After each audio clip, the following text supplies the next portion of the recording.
स्वागत है आपका हमारे चैनल पर। मैं हूं आपके साथ शिप्रा सैनी। सुप्रीम कोर्ट ने रोहिंग्याओं को लेकर बड़ा फैसला सुनाया है। जम्मू कश्मीर से अब वापस भेजे जाएंगे म्यांमार रोहिंग्या, ये सुप्रीम कोर्ट ने आदेश पारित कर दिया है। आपको बता दें, जम्मू कश्मीर में कैंप में रखे गए 150 रोहिंग्या मुसलमानों को अब वापस भेजने के आदेश सुप्रीम कोर्ट ने दे दिए हैं। तो जाहिर तौर पर वकील प्रशांत भूषण के लिए अपने आप में बड़ा झटका है, जो लगातार इन रोहिंग्या घुसपैठियों को बचाने की कोशिश कर रहे थे और कहीं ना कहीं जम्मू कश्मीर में रोहिंग्याओं को बसाने की कवायद भी उनकी तरफ से तेज हो रही थी। लेकिन फिलहाल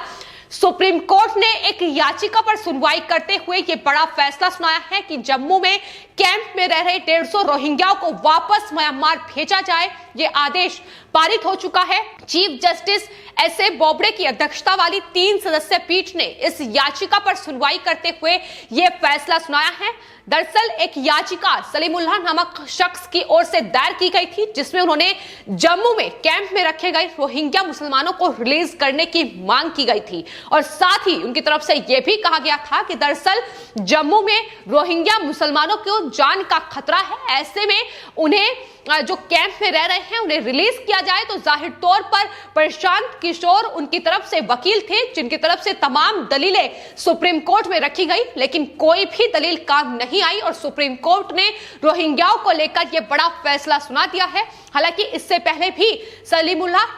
की याचिका पर सुनवाई करते हुए 26 मार्च को सुप्रीम कोर्ट में सुनवाई रोहिंग्याओं को लेकर हुई, लेकिन तब सुप्रीम कोर्ट ने यह फैसला सुरक्षित रख लिया था। उसके बाद आज जब फैसला आया है तो जाहिर तौर पर सुप्रीम कोर्ट ने रोहिंग्या जो अवैध रूप से भारत के अलग अलग राज्यों में बसे हैं, और खासतौर पर बात अगर जम्मू कश्मीर की जाए तो लगातार वो जिस तरीके से तमाम साजिशें जम्मू कश्मीर में रहकर रच रहे हैं, किस तरीके से आतंकी गतिविधियों में लिप्त हैं, उसके मद्देनजर ही सुप्रीम कोर्ट ने यह बड़ा फैसला सुनाया है। इससे पहले भी जब सुप्रीम कोर्ट में रोहिंग्याओं को लेकर सुनवाई हुई थी तो केंद्र सरकार की तरफ से यह कहा गया था कि भारत अवैध घुसपैठियों की राजधानी नहीं बन सकता है। सरकार का यह भी कहना था कि रोहिंग्या पूरी तरह से अवैध घुसपैठे हैं और यह देश की सुरक्षा के लिए खतरा है। तो लगातार केंद्र सरकार की ओर से यह कहा गया है कि न सिर्फ देश की सुरक्षा के लिए खतरा है, मगर जिस तरीके से इन्हें अवैध तरीके से जम्मू कश्मीर में बसाने की साजिश वहां की पॉलिटिकल पार्टीज रच रही हैं,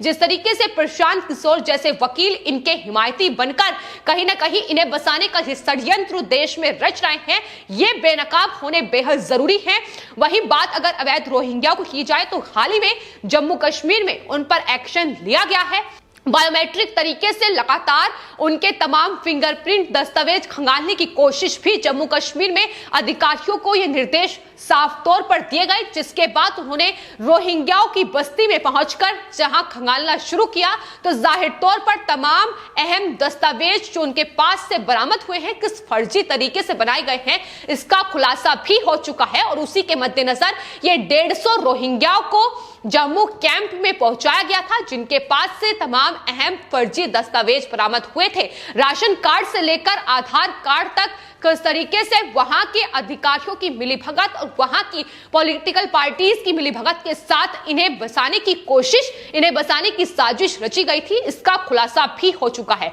और यही तमाम अहम चीजें हैं जो कहीं ना कहीं देश के लिए खतरा बनी हुई है। और अब इस बीच सुप्रीम कोर्ट का यह फैसला अपने आप में बेहद अहम है, क्योंकि अगर ये 150 कैंप में रह रहे रोहिंग्या वापस म्यांमार लौटेंगे तो जाहिर तौर पर इसके बाद जिन रोहिंग्याओं पर शिकंजा कसा जाएगा, फिर चाहे वो जम्मू में हो या फिर राजधानी दिल्ली में हो, तो जाहिर तौर पर उन्हें वापस म्यांमार भेजने की कवायद भी तेज होगी। लेकिन जहां केंद्र सरकार लगातार इन अवैध घुसपैठी रोहिंग्याओं को देश के लिए खतरा बता रही है, वहीं हैरानी की बात यह है कि वकील प्रशांत किशोर जैसे वकील लगातार इनके हिमायती बनकर अंतर्राष्ट्रीय न्यायालय के फैसले का हवाला देते हुए इन्हें वापस म्यांमार ना भेजा जाए, इसकी अपील उनकी तरफ से की जा रही है। वो लगातार ये कह रहे हैं कि म्यांमार में रोहिंग्या मुसलमानों की जान को खतरा है, ऐसे में इन लोगों को वहां डिपोर्ट करना मानव अधिकार का उल्लंघन है। तो किस तरीके से इनके हिमायती बने हुए हैं,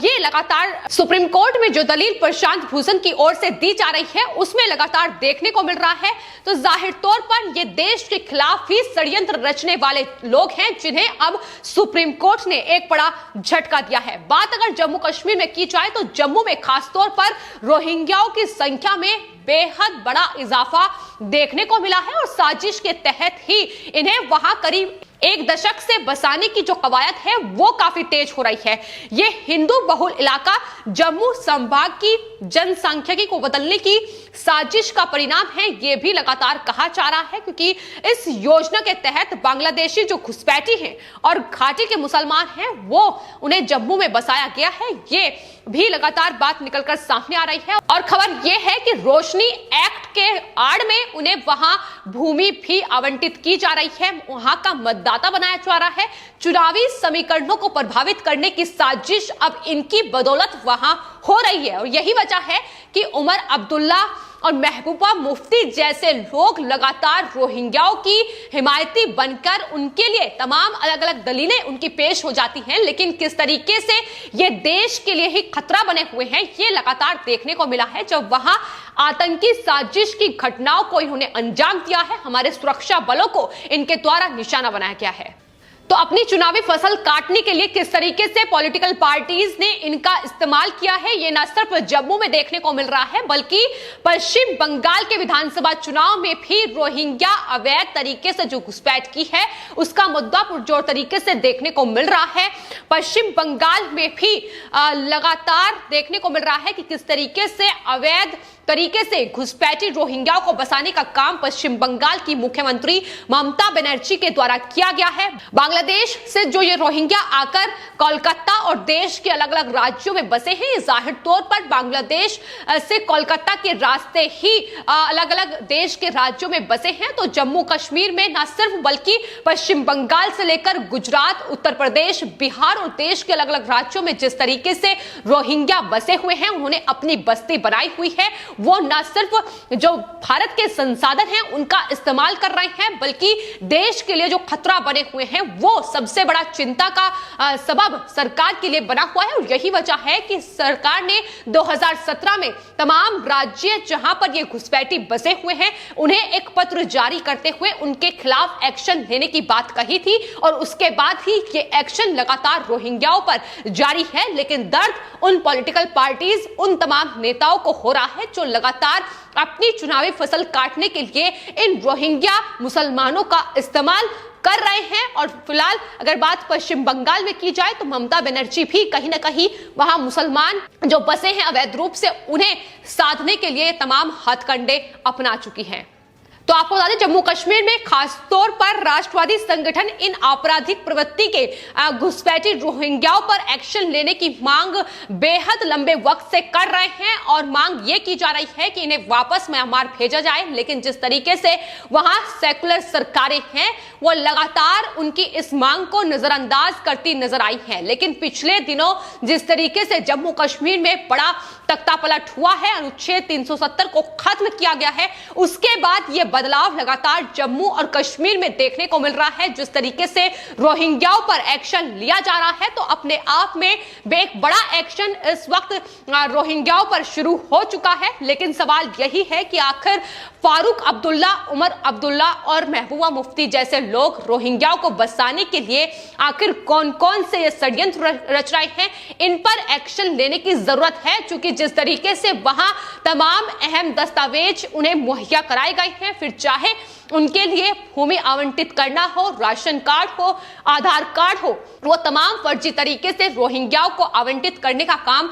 वहां की सेकुलर सरकारें ही कर चुकी हैं। और यही वजह है कि अब केंद्र सरकार खासतौर पर जम्मू कश्मीर में रोहिंग्याओं पर एक्शन लेने के मद्देनजर बड़े कदम लगातार उठा रही है। अधिकारियों को साफ तौर पर निर्देश वहां दे दिए गए हैं कि बायोमेट्रिक तरीके से इनकी जांच पड़ताल की जाए और न सिर्फ जम्मू कश्मीर बल्कि उसके बाद दिल्ली में भी लगातार रोहिंग्याओं पर एक्शन जारी है और तमाम देश के अलग अलग राज्यों में भी सरकारें लगातार इन्हें चिन्हित करने का काम कर रही है। जो अवैध तरीके से बांग्लादेश के रास्ते जो घुसपैठी भारत में एंटर हुए हैं, फिर चाहे वो कोलकाता में हुए हो, पश्चिम बंगाल में हुए हो या फिर गुजरात में हुए हो, तमाम राज्यों में लगातार उन्हें चिन्हित करने का काम जारी है। लेकिन शिकंजा उन पर भी कसा जा रहा है जो लोग गिरोह बनाकर कहीं ना कहीं इन घुसपैठियों को भारत में एंट्री कराने का काम कर रहे हैं। पिछले दिनों उत्तर प्रदेश की एसटीएफ ने ऐसे कई लोगों पर शिकंजा कसा था जो